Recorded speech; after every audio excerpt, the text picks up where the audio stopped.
అధికారంలోకొస్తే అంటే TDP, Janasena, BJP కూటమి గనక అధికారంలోకొస్తే ఇళ్ల విషయంలో ఒక కీలక హామీ అయితే ఇచ్చుకున్నారు. అయితే 2 సెంట్ల భూమిలో ఇల్లు కట్టి ఇస్తామంటూ ఇస్తున్న హామీ ఏదైతే ఉందో గతంలో 3 సెంట్లు అన్నారు. ఇప్పుడు 2 సెంట్లు అంటున్నారు. ఏంటి అనేది ఒక ప్రచారం అయితే జరుగుతుంది. వాస్తవానికి ఇప్పటికే జగనన్న కాలనీల పేరుతో సిటీలో అయితే సెంటు స్థలం, అలాగే రూరల్ ప్రాంతాల్లో అయితే సెంటున్నర స్థలం ఇచ్చారు. ఇప్పటికే ఆ కాలనీలు కూడా దాదాపుగా మొదటి విడత పూర్తయినాయి. కొంతమంది గృహప్రవేశాలు కూడా చేసుకున్నారు. కొన్ని ఇంకా కన్‌స్ట్రక్షన్స్ జరుగుతున్నాయి.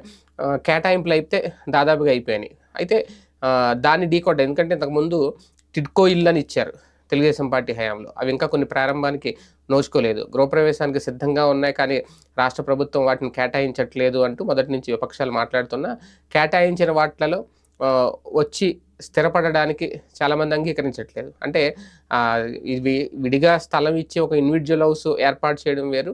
టిడ్కో ఇల్లు